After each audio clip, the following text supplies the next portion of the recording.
Take a breath, and now let's switch gears and talk some basketball, if we can. I'm recording this on Thursday. It's 12:30-ish, 9:30 tonight. Virginia plays Tennessee in the Bahamas. I wish I was there, because it's 43 degrees here in Virginia where I am, and it's going to be in the 80s down there. Number 11 Tennessee. Virginia is the only. It's a four-team tournament. Virginia is the only unranked team in this. The other side of the bracket has St. John's and Baylor. Um, Virginia coming off a win over Villanova in Baltimore. I did get up to Baltimore for that one last week, and Virginia looked pretty good, 70-60 win over the Wildcats. Tennessee is 4-0 on the season, and most significant win at Louisville, 77-55. The Vols were in control of that one from the get-go.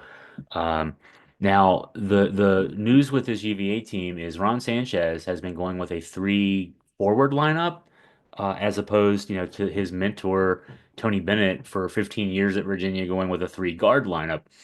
It'll be interesting to see. I think he might still start as three forwards, but he's gonna play a lot of three guard in this one because Rick Barnes at Tennessee goes three guards, and often he actually goes a lot of four guard. He'll start with three guards. His two starters in the post are 6'11" junior Felix Okpara and former Wahoo Igor Milicic. You might remember that name. Went to Charlotte, played for Ron Sanchez there, and then we actually were thinking about him in the transfer portal this spring. Didn't get him, and he's down there at Tennessee scoring 14 points a game.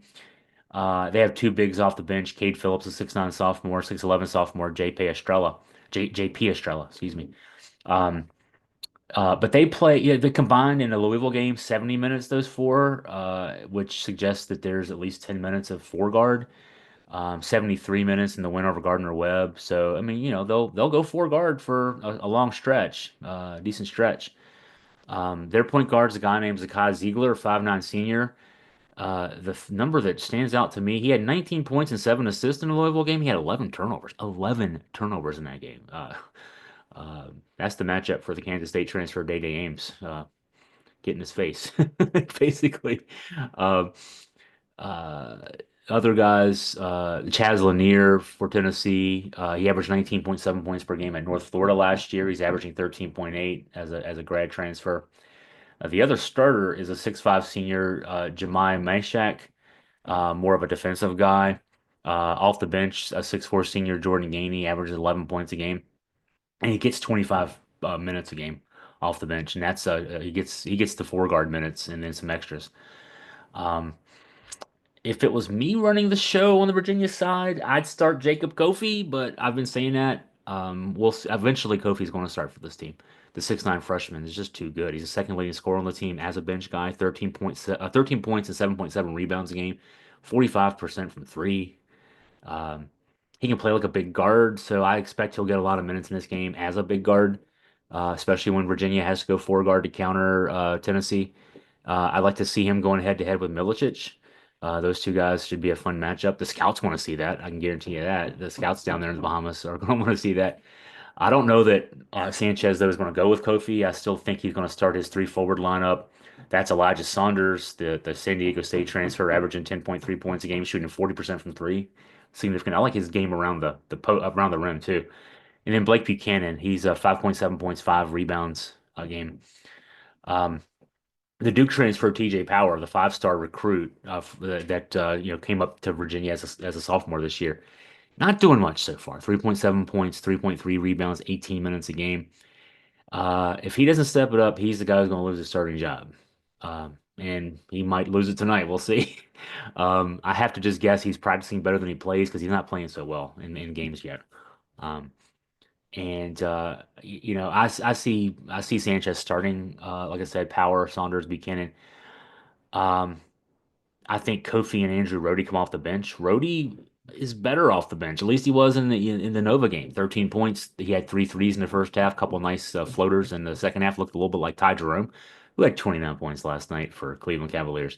Um, yeah, hitting the threes. Slow white guy, old man game, YMCA game, but did it well. Um, and I think Kofi and Rhodey will end up getting 25 to 30 minutes off the bench. So. Um, and it wouldn't surprise me to see both teams going double digits with the four guard lineup. maybe, into the double digits with the four card lineup. That would also be fun to watch. Let's just say it that way. Um, and so looking forward to that coming up tonight. That's a 9:30 tip. We'll be doing some live stuff during the game on the website. I'll write a recap after, but they play again tomorrow night. Win or lose, they're playing either St. John's or Baylor. So I'll recap tonight's game. Uh, and then wake up in the morning and do some observations and then get you ready for whoever we're playing tomorrow. And that's either 7 or 9:30 tomorrow, depending on win or lose. Uh, and again, it's going to be a ranked team, so looking forward to seeing how that all works out for Virginia basketball. I think these are an important couple of games to get a gauge for where this team is. I like this team, especially with Day Ames starting at point guard and Rhodey coming off the bench. There's a lot of talent here. It's just they're all new to each other. There's a lot of new faces, got to get used to each other, etc. So we'll see how it goes. And then, of course, for football, man, it's gonna be got a couple late nights and then an early morning, really, because got a 9:30 game tonight. I'll be writing until after midnight. Could be a 9:30 game tomorrow night, writing after midnight, and then we have a noon game on Saturday, the football game. I'll be up early trying to get over to Charlottesville. Uh, that's gonna be some fun, but a lot of stuff coming up here the next few days. So, hey, worst thing, if that's what I'm complaining about is having too much UVA sports, life's pretty good, right? If you have any questions for me, email me at chris@augustafreepress.com. I encourage you to go to our website and read more about these topics I talked about here on the podcast here on these videos here, and learn more about UVA sports. And I love hearing from you as well.